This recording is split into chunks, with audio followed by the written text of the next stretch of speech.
ನಾವು ಎಲ್ಲರನ್ನ ಇಂಥ ಫೋಟೋಗಳು ನೋಡಿದ್ವಿ, ಸಿನಿಮಾ ನೋಡಿದ್ವಿ, ಧಾರಾವಾಹಿ ನೋಡಿದ್ವಿ ಎತ್ತಿಕೊಂಡ್ರೆ ಅಂಥ ಮಕ್ಕಳೇ ಹುಡ್ತಾವೆ. ಯಾಕೆ ಹತ್ತುಕೊಂಡೋದಕ್ಕೆ ಕೇಳಿದ್ರೆ, ನೀ ಗರ್ಭಿಣಿ ಇರ್ತಕ್ಕಂಥ ಪ್ರಸಂಗದೊಳಗೆ ನೀ ಏನು ಊಟ ಮಾಡ್ತಿದ್ದಿ, ನೀ ಉಂಡಿರ್ತಕ್ಕಂಥ ಪದಾರ್ಥ ಆ ಗರ್ಭದಾಗಿರ್ತಕ್ಕಂಥ ಕೂಸಿಗೆ ಹೋಗಿರ್ತವೆ. ಹೋಗೋದಿಲ್ಲ. ಅಯ್ಯ ನೀ ಹೆಚ್ಚಿಗೆ ಉಣ್ಬೇಕಯ್ಯವ, ಈಗ ಎರಡು ಹೊಟ್ಟೆ ಹಾಕವ ನಿಮ್ಮ ಅಂತಾರಿಲ್ರಿ. ನೀನು ಹೆಚ್ಚಿಗೆ ಉಣ್ಬೇಕು. ಗರ್ಭಿಣಿ ಇರ್ತಕ್ಕಂಥ ಹೆಣ್ಮಕ್ಳಿಗೆ ಏನಂತಾರ, ಏನ್ರಿ ಚೊಲದೆ ಮುಣಿಸ್ತಾರ. ಯಾಕೆ? ಎರಡು ಹೊಟ್ಟೆಗವ, ಅದಕ್ಕೆ ನೀ ಜರ ಚಂದ ಊಟ ಮಾಡತ್ತಿಕೊಂಡೊಂದು ಬಾಣಂದಿ ಯಾವ ಗರ್ಭಿಣಿ ಇರ್ತಕ್ಕಂಥ ಹೆಣ್ಮಕ್ಳಿಗೆ ಅಂತ ಹೇಳ್ತಾರೆ. ಅಂದ್ರೆ ಇದರ ಅರ್ಥ ಏನು ಒತ್ತುಕೊಳಕ್ಕೆ ಕೇಳಿದ್ರೆ, ನೀ ಏನು ಊಟ ಮಾಡ್ತೀಯ ಅದು ನಿನ್ನ ಕೂಸಿಗೆಂದು ಹೊಕ್ಕದ, ನೀ ಏನು ಕುಡಿತಿದ್ದೀಯ ಅದು ಕೂಸಿಗೆಂದು ಹೊಕ್ಕದ, ನೀ ಏನು ಕೇಳ್ತಿದ್ದೀಯ ಅದು ಕೂಸಿಗೆಂದು ಹೊಕ್ಕದ, ನೀ ಏನು ನೋಡ್ತಿದ್ಯಲ್ಲ ಅದು ಎಲ್ಲವೂ ಕೂಡ ಕೂಸಿಗೆಂದು ಹೊಕ್ಕದ. ಹಿಂದೆ ಏನ್ರಿ ಕೃಷ್ಣ ರಥ ನಡೆಸಕತ್ತಿದ್ದ. ಕೃಷ್ಣ ರಥ ನಡೆಸಕತ್ತಿದ್ದ. ಯಾವಾಗಿಂದ ಕೃಷ್ಣ ರಥ ನಡೆಸಕತ್ತಾನೆ, ಆ ರಥದೊಳಗಿಂದ ಹಿಂದೆ ಯಾರು ಕೂತಾರ ತಗೊಂಡ ಕೇಳಿದ್ರೆ ಸುಭದ್ರೆ ಕೂತಾಳೆ. ಏನ್ರಿ ಕೃಷ್ಣನ ತಂಗಿ ಸುಭದ್ರೆ ಕುಂತಾಳ. 8 ತಿಂಗಳು ಗರ್ಭಿಣಿ ಅದಾಳ. 8 ತಿಂಗಳು ಗರ್ಭಿಣಿ ಅದಾಳ. ಮುನ್ನೋಡಿಂದ ಕೃಷ್ಣ ರಥ ನಡೆಸಕತ್ತಾನೆ. ಹಿಂದೆ ರಥದೊಳಗಿಂದ ಗರ್ಭಿಣಿ ಆಗಿರ್ತಕ್ಕಂಥ 8 ತಿಂಗಳ ಗರ್ಭಿಣಿ ಆಗಿರ್ತಕ್ಕಂಥ ಯಾವ ಸುಭದ್ರೆ ಕೂತಾಳೆ. ಕೃಷ್ಣ ಒಂದು ಕತೆ ಹೇಳಕತ್ತಿದ್ದ. ಏನ್ರಿ ಕತೆ ಹೇಳಕತ್ತಿದ್ದ. ಎದರದು? ಚಕ್ರವ್ಯೂಹವನ್ನು ಹೆಂಗೆ ಪ್ರವೇಶ ಮಾಡಬೇಕು ಅನ್ನುವಂಥ ಕತೆ ಹೇಳಕತ್ತಿದ್ದ. ಯಾರಿಗೆ? ಸುಭದ್ರೆಗೆಂದ ಹೇಳಕತ್ತಿದ್ದ. ಯಾವಾಗಿಂದ ಸುಭದ್ರೆಗೆಂದ ಕತೆ ಹೇಳುವಂಥ ಪ್ರಸಂಗದೊಳಗೆ ಕತೆ ಹೇಳೋರಿಗೆಂದ ಹ್ಞೂ ಅಂದ್ರೆ ಭಾಳ ಇಂಟ್ರೆಸ್ಟ್ ಬರ್ತದೆ ಕತೆ ಹೇಳೋರು. ಯಾಕ್ರಿ? ಹ್ಞೂ ಅನ್ಬೇಕು. ಹಿಂಗೊಂದು ಊರಿತ್ತ ತಿಳ್ಕೊರಿ, ಹ್ಞೂ ಅನ್ಬೋದು. ಹಿಂಗಂದ್ರೆ ನಮ್ಮಲ್ಲಿ ಹೋಗ್ಬೇಕು ರಾಣಿ, ಯಾರು ನನಗೆ ಸಾಕು ನಂಗೆ ಕತೆ ಹೇಳ್ತಾರ ಅವರಿಗೆ ಲಗ್ನ ಮಾಡ್ಕೋತೀನಿ ಅನ್ಲತ್ತು. ಯಾರು ಸಾಕು ನಂಗೆ ಕತೆ ಹೇಳ್ತಾರಲ್ಲ ಅವರಿಗೆ ಮದುವೆ ಮಾಡ್ಕೋತೀನಿ. ಎಲ್ಲ ರಾಜ್ಕುಮಾರ್ಗಳು ಬರೋರು, ಕತೆ ಹೇಳೋರು, ಆಕೆ ಸಾಕಲ್ಲಿಕ್ಕಿಲ್ಲ ಬಿಡ್ಲಿಕ್ಕಿಲ್ಲ. ಒಂದಿನ ಹೇಳಿದ್ರು, 2 ದಿನ ಹೇಳೋರು, ಎಷ್ಟು ಕತೆ ಹೇಳಿದ್ರು ಒಟ್ಟು ಸಾಕೆ ಅಂತಿದ್ದಿಲ್ಲ. ಒಬ್ಬವ ಕುರಿಕಾಯ ಅವ ನೋಡ್ದ ಇದನ್ನು. ಇಟ್ಟು ರಾಜ್ಕುಮಾರ್ಗಳು ಬಂದು ಹೋಲಕತ್ತಾರಲ್ಲ ಎದ್ರ ಸಲುವಾಗಿ ಎಂದ.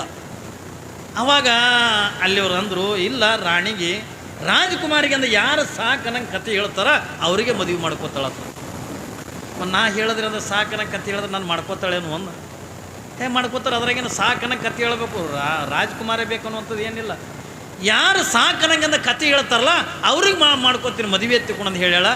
ಹಾಗಿತ್ತು ನಾನು ಸಾಕು ನಂಗೆ ಕತೆ ಹೇಳ್ತೀನಿ ಅಂದ. ಆಯ್ತು ಹೋಗಂದ್ರು. ಪಾಪ ಬಂದ ಅರಮನೆಗೆ. ಯಾವಾಗಿಂದ ಅರಮನೆಗಿಂದ ಬಂದಂದ ರಾಜ ಕೇಳ್ದೆ, ನೀ ಎಲ್ಲಿಗೆ ಹೊಂಟಿದ್ದು? ಹೆಗಲಿ ಮ ಕಂಬಳಿ ಹಾಕೊಂಡು ಹೊಂಟಿದ್ದಾವ. ನೀ ಎಲ್ಲಿಗೆ ಹೊಂಟಿದ್ದಿ ಎಂದ. ಇಲ್ಲ ಸಾಕು ನಂಗಂದ ಯಾರು ಕತೆ ಹೇಳ್ತಾರಲ್ಲ ಅವ್ರಿಗೆ ನಿಮ್ಮ ಮಗಳು ಮದುವೆ ಮಾಡ್ಕೋತಾಳತ್ತ, ಅದಕ್ಕೆ ನಿನ್ನ ಮಗಳಿಗೆ ನಾನು ಸಾಕು ನಂಗೆ ಕತೆ ಹೇಳ್ತೀನಿ ಎಂದ. ಅವ ಅಂದ ರಾಜ, ಎಂತಿಂಥ ರಾಜ್ಕುಮಾರ್ಗಳೇ ಆಗಿ ಹೋಗ್ಯಾರ. ಏನ್ರಿ ಎಂತಿಂಥ ರಾಜ್ಕುಮಾರ್ಗಳೇ ಆಗಿ ಹೋಗ್ಯಾರ. ನೀ ಏನು ಆಕಿಗೆ ಸಾಕು ನಂಗೆ ಕತೆ ಹೇಳ್ತಿದ್ದಿ? ಎಂತಿಂಥವ್ರ ಪಂಡಿತರಿಂದ ಬಂದು ಹೋಗ್ಯಾರ. ನೀ ಏನು ಸಾಕು ನಂಗೆ ಕತೆ? ಇಲ್ಲಿಲ್ಲ, ನಾ ಸಾಕು ನಂಗೆ ಕತೆ ಹೇಳ್ತೀನಿ. ಅವಾಗ ರಾಜ ಅಂದಮ್ಮ ಸಾಕಲ್ಲಿಲ್ಲ ತಗೊಂಡ್ರೆ ಎಲ್ಲ ರಾಜ್ಕುಮಾರ್ಗಳು ಹೋದಂಗೆ ನಾನು ಹೋಗ್ತೀನಿ, ಒಟ್ಟಾಕಿ ಸಾಕು ನಂಗೆ ನಾ ಕತೆ ಹೇಳ್ತೀನಿ. ಆಯ್ತು ಹೋಗತ್ತುಕೊಂಡ ಕಳಿಸಿಕೊಟ್ಟ. ರಾಣಿ ರಾಜ್ಕುಮಾರಿ ಕುಂತಿದ್ಲು. ನೋಡು ನಾ ಸಾಕು ಅನ್ನಂಗೆ ಅಂದ ಕತೆ ಹೇಳ್ತೀನಿ. ಆಕೆ ಅಂದ್ಲು, ಎಂತಿಂಥವ್ರು ಬಂದು ನನಗೆ ಸಾಕು ಅನ್ನೋದೇ ಅನಿಸೇ ಇಲ್ಲ, ನೀ ಏನು ಸಾಕು ಅನ್ನಿಸ್ತಿದ್ದಿ ಅಂದ್ಲಕ್ಕೆ.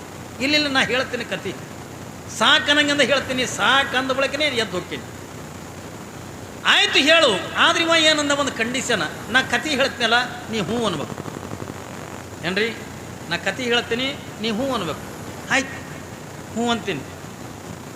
ಹಾಗಾದ್ರೆ ಹೇಳ್ತೀನಿ ಕೇಳತ್ತಿಕೊಂಡ ಕತೆ ಹೇಳಕತ್ತೀವ. ಹಿಂಗೊಂದು ಊರು ಬಣಜುಗಳಂತ ಊರ. ಅಂದ. ಆ ಊರಾಗಂದ ಊರು ಮುಂದೆ ಗೌಡನ ಹೊಲ. ಅಂದ. ಆ ಹೊಲದಾಗ ಒಂದು ಬುರ್ಲಿ ಮನಿ ಇತ್ತು. ಬುರ್ಲಿ ಅಂದ್ರೆ ತಿಳಿತಾವಲ್ಲ, ಹೊಲದಾಗ ಇರ್ತಾವಲ್ಲ ಬುರ್ಲಿ. ಊರು ಮುಂದೆ ಗೌಡನ ಹೊಲ. ಆ ಹೊಲದಾಗಿಂದ ಒಂದು ಬುರ್ಲಿ ಮನಿ ಇತ್ತು. ಅಂದು. ಆ ಮನೆಯಾಗಿಂದ ಒಂದು ಬುರ್ಲಿ ಬುರ್ರ ಅನ್ನಂಗೆ ಹಾರ್ತು. ಅಂದು. ಮತ್ತೊಂದು ಬುರ್ಲಿ ಬುರ್ರತ್ ಹಾರ್ತು. ಮತ್ತೊಂದು ಬುರ್ಲಿ ಬುರ್ರತ್ ಹಾರ್ತು. ಮತ್ತೊಂದು ಬುರ್ಲಿ ಬುರ್ರತ್ ಹಾರ್ತು. 2 ದಿವಸ ಬರೀ ಬುರ್ರಿ ಅಂದ. ಏನ್ರಿ ಮತ್ತೊಂದು ಬುರ್ಲಿ ಬುರ್ರತ್ ಹಾರ್ತು, ಮತ್ತೊಂದು ಬುರ್ಲಿ ಬುರ್ರ. ಆಕೆ ಅಂದ್ಲು, ಇದ್ರಾಗ ಎಟ್ಟರೆ ಯಾವ ಅಂದ್ಲಕ್ಕಿ. ಅವ ಅಂದ, ನನಗೇನು ಗೊತ್ತಾ ಅಂದ. ಇದ್ರಾಗ ಎಟ್ಟರೆ ಯಾವ ಬುರ್ಲಿ ನಂದೇನು? ನಾ ಹೇಳ್ದಂಗೆ ನೀವು ಹ್ಞೂ ಅನ್ಬೇಕು. ಮತ್ತೊಂದು ಬುರ್ಲಿ ರಥ ಹಾರ್ತು, ಮತ್ತೊಂದು ಬುರ್ಲಿ ರಥ ಹಾರ್ತು. 2 ದಿನ ಇದೆ ಅಂದ ಸಾಕಯ್ಯಪ್ಪ ಅಂದ ಮಾಡ್ಕೊಂಡು ನನ್ನ ಲಗ್ನ ಅನ್ನು ಏನ್ರಿ ಸಾಕನ ಕತೆ ಹೇಳೋರು ಮಾಡ್ಕೊತೀನಿ ನನ್ನ ಮಾಡ್ಕೊ. ಹಂಗೆ ಕತೆ ಹೇಳೋರಿಗೆನ್ನ ಹ್ಞೂ ಅನ್ಬೇಕು. ಕೃಷ್ಣ ಕತೆ ಹೇಳಕತ್ತಾನೆ, ಎದ್ರದು ಚಕ್ರವ್ಯೂಹವನ್ನು ಹೆಂಗೆ ಪ್ರವೇಶ ಮಾಡಬೇಕು ಅನ್ನುವಂಥ ಕತೆ ಹೇಳಕತ್ತಾನೆ. ಹಿಂದೆ ಕೂತ್ಕೊಂಡಿಂದ ಸುಭದ್ರ ಹ್ಞೂ ಅಂತಿದ್ಲು. ಯಾವಾಗಿಂದ ಹಿಂಗೆ ಹ್ಞೂ ಹ್ಞೂ ಅನ್ಕೋತಿಂದ ಕತೆ ಕೇಳ್ಕೊತಿಂದ ಹೋಗುವಾಗ ಒಂದು ಕ್ಷಣ ಏನಾಗಿಬಿಡ್ತಲ್ಲ ಎತ್ಕೊಂಡು ಕೇಳಿದ್ರೆ, ಯಾವಾಗಿಂದ ಸುಭದ್ರ ಹ್ಞೂ ಹ್ಞೂ ಅಂತಿದ್ಲಲ್ಲ, ಒಂದು ಕ್ಷಣ ಆ ಸಣ್ಣ ಬಂತು ದನಿ ಏನ್ರಿ, ಸಣ್ಣ ಬಂತು. ಹ್ಞೂ ಅಂತಕ್ಕಂಥದ್ದೇ ಅದು ಸುಭದ್ರ ಧ್ವನಿಯಾಗಿದ್ದಿದ್ದಿಲ್ಲ, ಸಣ್ಣ ಬರ್ಲಕ್ಕತ್ತು. ಯಾವಾಗಿಂದ ಕೃಷ್ಣ ವಿಚಾರ ಮಾಡ್ತಾನೆ, ಸುಭದ್ರ ಕತೆ ಕೇಳ್ಕೊತಂದ ಮೊದಲೇ ತುಂಬ ಗರ್ಭಿಣಿ, ರಥದಾಗಿಂದ ಹೊಂಟಾಳಲ್ಲ, ಹಿಂಗೆ ತೊಟ್ಟಲ್ದಾಗ ಹಾಕಿಂದ ತೂಗುದಂಗೆ ಆಗ್ಯದ, ನಿದ್ದೆ ಹತ್ತಿದೇನಂತೆ ಕುಣಂದು ಒಂದು ಕ್ಷಣ ಅಂದ. ಯಾವಾಗಿಂದ ಕೃಷ್ಣ ಹಿಂದಕ್ಕೆ ತಿರುಗಿ ನೋಡ್ದ,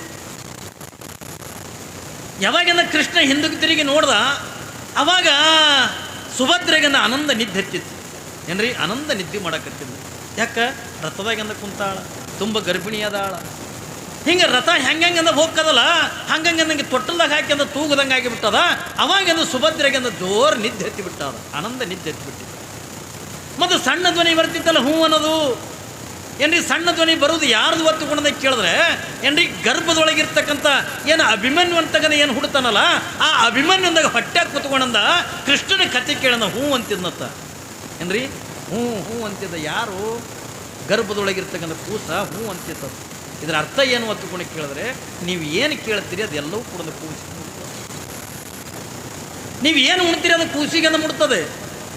ನೀವು ಏನು ಕುಡಿತೀರಿ ಅದು ಎಲ್ಲವೂ ಕೂಡ ಕೂಸಿಗೆ ಮುಟ್ತದೆ. ನೀ ಏನು ನೋಡ್ತಿಯಲ್ಲ, ನೀ ನೋಡಿರ್ತಕ್ಕಂಥ ಪ್ರತಿಬಿಂಬ ಆ ಗರ್ಭದೊಳಗಿರ್ತಕ್ಕಂಥ ಕೂಸನ್ನು ಕೂಡ ನೋಡ್ತಿರ್ತದೆ. ಅದು ತಲೆಯಾಗಿರಲಿ ನಿಮಗೆ ಏನ್ರಿ. ಅದಕ್ಕಾಗಿಯೇ ನಿಮಗೆ ಏನು ಹೇಳ್ತೀವಿ ಎತ್ತುಕೊಂಡೋದಕ್ಕೆ ಕೇಳಿದ್ರೆ, ನೀವು ಗರ್ಭಿಣಿ ಇರ್ತಕ್ಕಂಥ ಪ್ರಸಂಗದೊಳಗನಾಯಿತು, ಅದಕ್ಕಿಂತ ಪೂರ್ವದೊಳಗಾಯಿತು, ನೀವೆಲ್ಲ ದಂಪತಿಗಳಿಂದ ನೀವು ಗಂಡ ಹೆಂಡತಿ ಸಂಸ್ಕಾರವಂತರಾಗಿದ್ದರೆ ಮಾತ್ರ ನಿಮ್ಮ ಗರ್ಭದೊಳಗಿಂದ ಸಂಸ್ಕಾರವಂತ ಮಕ್ಕಳು ಹುಡ್ತಾವೆ. ಇಲ್ಲದೇ ಇದ್ರೆ ಹುಡ್ತಾವೇನ್ರಿ? ಯಾವ ಸಂಸ್ಕಾರವಂತರು ಮಕ್ಕಳಿಂದ ಹುಟ್ಟಂಗಿಲ್ಲ. ನಾವು ತಂದೆ ತಾಯಿ ಯಾವ ರೀತಿಯಾಗ ಇರ್ತೀವೋ ಆ ರೀತಿಯಾಗಿಂದ ಮಕ್ಕಳು ಹುಡ್ತಾವತ್ತು ನನಗೆ. ಇಲ್ಲಿ ಯಾವ ನಿರ್ಮಲಾದೇವಿ ಮತ್ತು ಜ್ಞಾನರೆಡ್ಡಿ ಇವರು ಸದಾಕಾಲದ ಭಕ್ತಿ ಸಂಪನ್ನರಾಗಿದ್ದರು. ಧರ್ಮದ ಕಾರ್ಯಗಳನ್ನು ಮಾಡ್ತಾ, ದಾನ ಧರ್ಮಾದಿಗಳನ್ನು ಮಾಡ್ತಾ, ಏನೆಲ್ಲ ಜೀವನ ಅಂತಕ್ಕಂಥ ಕಳೀತಕ್ಕಂಥದ್ದನ್ನು ಮಾಡ್ತಿದ್ರಲ್ಲ, ಅದಕ್ಕಾಗಿಯೇ ಮಲ್ಲಮ್ಮ ಅಟ್ಟು ಸಂಸ್ಕಾರವಂತ ಮನಿತನದೊಳಗಿಂದ ಹುಟ್ಟಾಳೆ. ಎಲ್ಲ ಮಕ್ಕಳ ತೆರನಾಗಿನೇ ಹುಟ್ಟದ್ದು ಮಲ್ಲಮ್ಮ. ಎಲ್ಲ ಮಕ್ಕಳ ತೆರನಾಗಿಂದ ಆಟ ಪಾಠಗಳನ್ನು ಆಡ್ತಿದ್ಲು. ಆದ್ರೆ ಆಶ್ಚರ್ಯ ಏನು ಒತ್ತುಕೊಂಡೋದಕ್ಕೆ ಕೇಳಿದ್ರೆ, ಯಾವಾಗಿಂದ ಮಲ್ಲಮ್ಮ 2 ಕೈಗಳನ್ನು ಮುಷ್ಟಿ ಮಾಡ್ಕೊಂಡು ಆಡ್ತಿದ್ಲು ಏನ್ರಿ, 2 ಕೈಗಳ ತನ್ನ ಮುಷ್ಟಿ ಮಾಡ್ಕೊಂಡು ಆಡ್ತಿದ್ಲು. ಕಾಲಿನಿಂದ ನೆಲ ಅಂತಕ್ಕಂಥ ಒದಿತಿದ್ಲು. ನೋಡ್ರಿ ಮಕ್ಕಳಿಗೆ ಹಂಗತ್ ಮನಗಸ್ರಿ ನೀವು ಏನ್ರಿ ಮಾಡ್ತಾವಿಲ್ಲ, ಏನು ಮಾಡ್ತಾವ, 2 ಕೈಯನ್ನು ಮುಟ್ಟಿ ಮಾಡ್ಕೊಂಡು ಆಡ್ತಾವ. ಕಾಲಿನಿಂದ ನೀವು ತೊಟ್ಟಲ್ದಾಗ ಮನಗಿಸಿದ್ರು ತೊಟ್ಟಲಿಕ್ಕೆಂದ ಒದಿತಾವ ಏನ್ರಿ, ನೆಲದ ಮೇಲೆ ಮನಗಿಸ್ತಾರೆ ಅಂದ್ರೆ ನೆಲಕ್ಕೆಂದ ಒದಿತಾವ. ಅವಕ್ಕೆ ಬ್ಯಾನ್ ಆಗಂಗಿಲ್ಲ, ಒದಿತಿರ್ತಾವ. ನಾವು ಮಕ್ಕಳು ಆಟ ಆಡ್ತಾವತ್ತು ನಾವು ತಿಳ್ಕೊಂಡಿರ್ತೀವಿ. ಆದರೆ ಇಲ್ಲಿ ಮಲ್ಲಮ್ಮ ಸುಮ್ಮನೆ ಎಲ್ಲ ಮಕ್ಕಳ ತೆರನಾಗದ ಆಟಗಳನ್ನು ಆಡಂಗಿಲ್ಲ. ಹಾಗಾದ್ರೆ ತನ್ನ 2 ಕೈಗಳನ್ನು ಯಾಕೆ ಮುಷ್ಟಿ ಮಾಡ್ಕೊಂಡು ಆಡ್ತಿದ್ವು ಹೊತ್ತುಕೊಂಡದಕ್ಕೆ ಕೇಳಿದ್ರೆ ಏನ್ರಿ, ಮಕ್ಕಳೆಲ್ಲ 2 ಕೈಗಳನ್ನು ಮುಷ್ಟಿ ಮಾಡ್ಕೊಂಡ ಯಾಕೆ ಆಡ್ತಾವ ಹೊತ್ತುಕೊಂಡದಕ್ಕೆ ಕೇಳಿದ್ರೆ ಏನ್ರಿ, ಪರಮಾತ್ಮನಿಗೆ ಅಂತ ಹೇಳ್ತಾವ, ಹೇ ಪರಮಾತ್ಮ, ನಾನು ಈ ಭೂಮಿಗೆ ಬರುವಂಥ ಪ್ರಸಂಗದೊಳಗೆ ನಿನ್ನ ಮಾತು ಕೊಟ್ಟು ಬಂದೀನಿ. ಏನಂತ ಮಾತು ಕೊಟ್ಟಿನಿ? ನಿನ್ನ ಧ್ಯಾನವನ್ನೇ ಮಾಡ್ತೀನಿ, ನಿನ್ನ ಆರಾಧನೆ ಮಾಡ್ತೀನಿ, ನಿನ್ನ ನಾಮಸ್ಮರಣೆ ಮಾಡ್ತೀನಿ, ನಿನ್ನ ಪೂಜೆ ಪುನಸ್ಕಾರಗಳ ಮಾಡ್ತೀನಿ, ದಾನ ಧರ್ಮಾದಿಗಳನ್ನು ಮಾಡ್ತೀನಿ. ಕೊನೆಗೆ ಇಷ್ಟೆಲ್ಲ ಮಾಡಿ ಪುಣ್ಯದ ಗಂಟೆ ಕಟ್ಟಿಕೊಂಡು ಕೊನೆಗೆ ನಿನ್ನ ಪಾದಕ್ಕೆ ಬರ್ತೀನಿ. ಇದು ಸತ್ಯ ಸತ್ಯ ತಂದು ನಾವೆಲ್ಲ ಆಣಿ ಮಾಡಿ ಬಂದಿರ್ತೀವಲ್ಲ, ಮಕ್ಕಳು ಕೂಡ ಅದಕ್ಕಾಗಿ ಮುಷ್ಟಿ ಮಾಡ್ಕೊಂಡು ಆಡ್ತಿರ್ತಾವ. ಏನತ್ತ? ಕಾಮ, ಕ್ರೋಧ, ಮೋಹ, ಲೋಭ, ಮದಮತ್ಸರಗಳಂತಕ್ಕಂಥದ್ದನ್ನು ತನ್ನ 2 ಕೈ ಒಳಗೆ ಮುಷ್ಟಿ ಮಾಡ್ಕೊಂಡು ಹಿಡ್ಕೊಂಡಿರ್ತಾವೆ. ಯಾಕೆ? ಒಂದು ಸಾರಿ ನಾನು ಮುಷ್ಟಿಯನ್ನು ಬಿಚ್ಚಿಬಿಟ್ಟಿನಿ ಅಂತ ತಿಳ್ಕೊಂಡ್ರೆ ಕಾಮ ನನ್ನ ಶರೀರದ ಒಳಗೆಂದು ಸೇರ್ತು, ಕ್ರೋಧ ನನ್ನ ಶರೀರದ ಒಳಗೆಂದು ಸೇರ್ತು, ಮದಮತ್ಸರಗಳನ್ನು ನನ್ನ ಶರೀರದ ಒಳಗೆಂದು ಸೇರಿದ್ರೆ ನಾನು ಭಗವಂತನ ಧ್ಯಾನ ಮರಿತೀನಲ್ಲ ಅಂತ ತಿಳ್ಕೊಂಡು ಎಲ್ಲ ಇಂದ್ರಿಯಗಳನ್ನು ತನ್ನ ಮುಚ್ಚಿ ಒಳಗೆ ಇಟ್ಕೊಂಡು ಆಟ ಆಡ್ತಾರೆ. ಇದು ಶರಣರ ಮಕ್ಕಳದು. ಈ ಎಲ್ಲ ಸಕಲ ಇಂದ್ರಿಯಗಳನ್ನು ಪಂಚ ಜ್ಞಾನೇಂದ್ರಿಯ, ಪಂಚ ಕರ್ಮೇಂದ್ರಿಯ, ಬುದ್ಧಿ, ಚಿತ್ತು, ಮನಸ್ಸು, ಅಹಂಕಾರ ನಮ್ಮಂತವ ಏನದವಲ್ಲ, ಇವೆಲ್ಲ ತನ್ನ ಮುಷ್ಟಿ ಒಳಗೆ ಇಟ್ಕೊಂಡು ನಮ್ಮ ಮಲ್ಲಮ್ಮ ಆಟ ಆಡ್ಲಿಕ್ಕಂತ. ಯಾವಾಗಂದ್ರೆ ಈ ಎಲ್ಲ ಇಂದ್ರಿಯಗಳನ್ನು ತನ್ನ ಮುಷ್ಟಿ ಒಳಗೆ ಇಟ್ಕೊಂಡ ಆಟ ಆಡ್ತಿದ್ಲು. ಹಿಂದೆ ನೀವೆಲ್ಲರೂ ಕೂಡ ಕೇಳಿರಬೇಕು, ಅಕ್ಕ ಮಾದೇವಿ ಯಾವಾಗಂದ ಉಡುತಡಿ ಅಂತಕ್ಕಂಥ ಬಿಟ್ಟು ಕಲ್ಯಾಣಕ್ಕೆಂದ ಬರುವಂಥ ಪ್ರಸಂಗದ ಒಳಗೆ ತನ್ನದೇ ಆಗಿರ್ತಕ್ಕಂಥ ಒಂದು ವಚನವನ್ನು ಬರೀತಾಳೆ. ಅಕ್ಕಮಹಾದೇವಿ ಬರೆದಿರ್ತಕ್ಕಂಥ ವಚನ ಅವಳು ಏನಂತಾಳ, ಉಡುತಡದಿಂದ ಬಸವ ಕಲ್ಯಾಣಕ್ಕೆಂದು ಬರಲಿಕ್ಕತ್ತಾಳೆ. ಹಿಂಗೆ ಬರುವಂಥ ಪ್ರಸಂಗದ ಒಳಗೆ ಅವಳೊಂದು ವಚನ ಬರೀತಾಳ, ಕಾಮವೇ ನಿಲ್ಲು ನಿಲ್ಲು, ಕ್ರೋಧವೇ ನಿಲ್ಲು ನಿಲ್ಲು, ಮದಮತ್ಸರಗಳೇ ನಿಲ್ಲು ನಿಲ್ಲು. ಯಾರಿಗೆ ಹೇಳ್ತಾಳ? ಮನುಷ್ಯರಿಗೆ ಹೇಳುವುದಲ್ಲ, ತನ್ನ ಶರೀರದೊಳಗಿರ್ತಕ್ಕಂಥ ಇಂದ್ರಿಯಗಳಿಗೆಂದ ಹೇಳ್ತಾಳೆ. ತನ್ನ ಶರೀರದೊಳಗಿರ್ತಕ್ಕಂಥ ಇಂದ್ರಿಯಗಳಿಗೆಂದ ಹೇಳ್ತಾಳೆ. ಏನಂತ? ಕಾಮವೇ ನಿಲ್ಲು ನಿಲ್ಲು, ಕ್ರೋಧವೇ ನಿಲ್ಲು ನಿಲ್ಲು, ಮದಮತ್ಸರಗಳ ನಿಲ್ಲು ನಿಲ್ಲು. ನಾನು ಚನ್ನಮಲ್ಲಿಕಾರ್ಜುನನ್ನ ಕಾಣಕ್ಕೆಂದ ಹೊಂಟೀನಿ.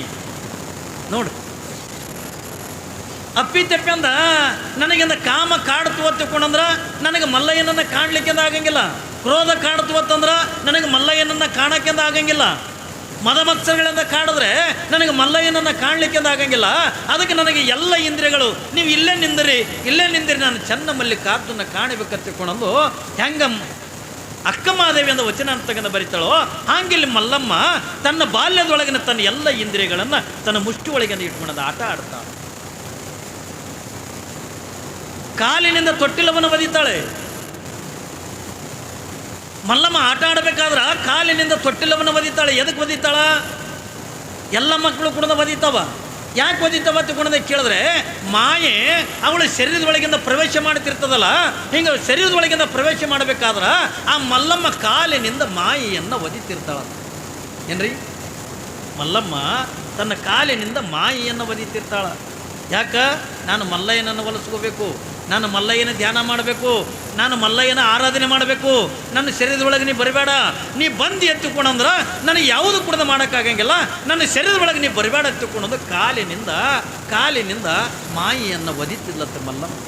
ನೋಡಿ, ನಮ್ಮ ಮಕ್ಕಳನ್ನು ಕೂಡ ಒದಿತಾವ, ನಮ್ಮ ಮಕ್ಕಳು ಕೂಡ ಮುಷ್ಟಿ ಮಾಡ್ಕೊಂಡಂದು ಆಡ್ತಿರ್ತಾವ. ಆದರೆ ಅದ್ರ ಪರಿಜ್ಞಾನ ಅಂದ್ರೆ ನಮಗಿರಂಗಿಲ್ಲ. ಯಾವಾಗಿಂದ ನಮ್ಮ ಮಕ್ಕಳ ಶರೀರದೊಳಗೆ ಮಾಯ ಪ್ರವೇಶ ಆಯಿತು ಅಂತ ಅನ್ನೋದನ್ನು ಯಾವದಕ್ಕೆ ಮಾಯಿ ಅಂತಾರೆ? ಮಾಯಿ ಅಂದರೆ ಯಾವುದು? ಭಾಳ ಜನ ತಪ್ಪು ತಿಳ್ಕೊಂಡ.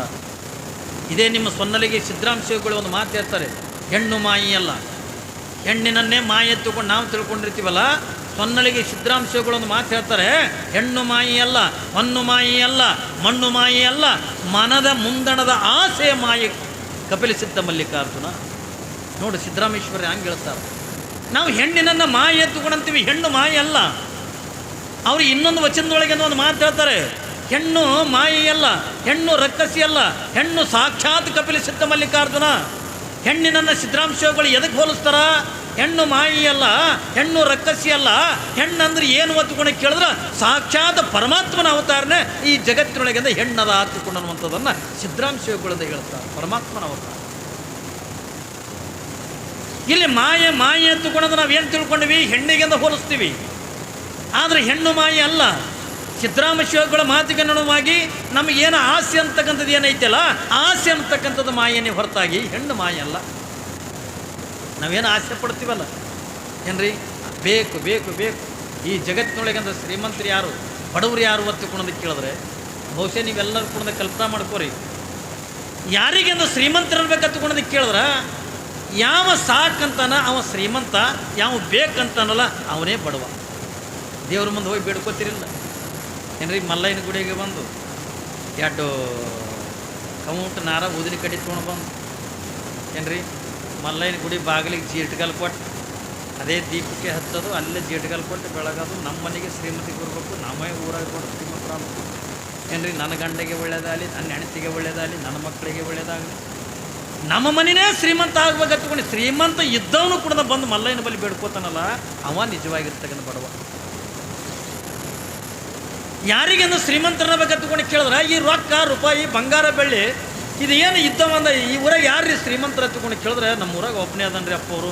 ಅವನ 100 ಎಕರೆ ಹೊಲ ಅದ, ಕಂಡಾಪಟ್ಟಿ ರೊಕ್ಕ ಅದ, ಅವನ ಮನೆಗೆ ಸಿಕ್ಕಾಪಟ್ಟಿ ಬಂಗಾರ ಅದ. ಇದು ಎಲ್ಲ ಇದ್ದವನಿಗೆ ಅಂದ್ರೆ ನೀವೇನೋ ಶ್ರೀಮಂತರ ಅಂತೀರಲ್ಲ, ನಾವು ಇವರಿಗೆಂದ ಶ್ರೀಮಂತರ ಹತ್ಕೊಂಡು ಅನ್ನಂಗೆಲ್ಲ. ಹಾಗಾದ್ರೆ ಯಾರು ಶ್ರೀಮಂತರ ಹತ್ಕೊಂಡು ಕೇಳಿದ್ರೆ ಯಾವನ ಬಲ್ಲೆ ಅಂದ ಹೃದಯ ಶ್ರೀಮಂತಿಕೆ ಇರ್ತದಲ್ಲ ಅವ ನಿಜವಾಗಿರ್ತಕ್ಕಂಥ ಶ್ರೀಮಂತನೇ ಹೊರತಾಗಿ ಹೃದಯ ಶ್ರೀಮಂತಿಕೆ ಇರಲಾರ್ದವ್ರದ ಶ್ರೀಮಂತರಲ್ಲ. ಯಾರಿಗೆ ದೊಡ್ಡವರು ಹತ್ಕೊಂಡಂತೀವಿ, ಯಾರಿಗೆ ನಿಮ್ಮ ಊರಾಗ ದೊಡ್ಡವರು ಹತ್ಕೊಂಡು ಕೂಡ ಇಂಥವ್ರು ಶ್ರೀಮಂತರು ತೋರಿಸ್ತಾರೆ.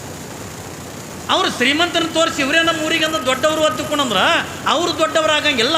ಹಾಗಾದ್ರೆ ಈ ಭೂಮಿ ಮೇಲಿಂದ ಯಾರು ದೊಡ್ಡವರು ಹತ್ತುಕೊಂಡು ಕೇಳಿದ್ರೆ ಯಾವನ ಬಲ್ಲಿಂದ ದೊಡ್ಡ ಗುಣ ಅದಲ್ಲ ಅವನೇ ನಿಜವಾಗಿರ್ತಕ್ಕಂಥ ದೊಡ್ಡವನೇ ಹೊರತಾಗಿ ಶ್ರೀಮಂತಿಕೆ ಇದ್ದೂ ಕೂಡ ಇನ್ನೊಬ್ಬರ ಆಸ್ತಿ ಮುನಿಸ್ಕೋಬೇಕನ್ನುವಂಥ ಗುಣ ಇದ್ರೆ ಏನ್ರಿ, ಇನ್ನೊಬ್ರು ರೊಕ್ಕ ತಿನ್ಬೇಕನ್ನುವಂಥ ಗುಣ ಇದ್ರೆ, ಇನ್ನೊಬ್ರದಿಂದ ಏನ್ರಿ ಆಸ್ತಿ ಪಾಸ್ತಿಗಳನ್ನು ಮುನಿಸ್ಕೋಬೇಕನ್ನೋಂಥ ಗುಣ ಇತ್ತು ಹತ್ತಿಕೊಂಡ್ರೆ ಅವ ಏಸ್ ಕಾಲಕ್ಕೂ ಕೂಡ ಶ್ರೀಮಂತನಾಗಕ್ಕಾಗಂಗಿಲ್ಲ, ಅವ ಏಸ್ ಕಾಲಕ್ಕೂ ಕೂಡ ದೊಡ್ಡವನಾಗಕ್ಕಾಗಂಗಿಲ್ಲ. ಇಲ್ಲಿ ದೊಡ್ಡ ಗುಣ ಅನ್ನತಕ್ಕಂಥದ್ದು ಬೇಕು. ಮನುಷ್ಯನ ಬೆಲೆಯಿಂದ ಹೃದಯ ಶ್ರೀಮಂತಿಕೆ ಅನ್ನೋದು ಬೇಕು. ಅಂದಾಗ ಮಾತ್ರ ಇವರು ದೊಡ್ಡವರಾಕಾರ, ಇವರಿಂದ ಶ್ರೀಮಂತರಾಕಾರೆ ಹೊರತಾಗಿ ಎಲ್ಲರೂ ಕೂಡ ದೊಡ್ಡವರಾಗಕ್ಕಾಗಂಗಿಲ್ಲ, ಎಲ್ಲರೂ ಕೂಡ ಶ್ರೀಮಂತರಾಗಕ್ಕಾಗಂಗಿಲ್ಲ. ಇಲ್ಲಿ ನಾವು ಎದಕ್ಕೆಂದು ಆಸೆ ಪಡ್ತೀವಿ ಅಂತಕೊಂಡು ಕೇಳಿದ್ರೆ ಏನ್ರಿ, ನಾವು ಇನ್ನೂ ರೊಕ್ಕ ಬೇಕು, ಏನ್ರಿ ಬಂಗಾರ ಬೇಕು, ಆಸ್ತಿ ಬೇಕು, ನಮಗೆಲ್ಲಾನು ಕೂಡ ಬೇಕು ಬೇಕು ಹೊತ್ತುಕೊಂಡು ಅನ್ನುವಂಥದ್ದು ಏನೈತಲ್ಲ ನಾವು ಎಂದೂ ಕೂಡ ದೊಡ್ಡವರಾಗಕ್ಕಾಗಂಗಿಲ್ಲ. ಹಿಂದೆ ಹುಬ್ಬಳ್ಳಿ ಒಳಗೆ ಒಂದು ಸಿದ್ದಾರೂಢರಿದ್ರು, ಕಲ್ಪನೆ ಇರಲಿ ನಿಮಗೆ, ಹುಬ್ಬಳ್ಳಿ ಒಳಗೆ ಸಿದ್ದಾರೂಢರಿದ್ರು.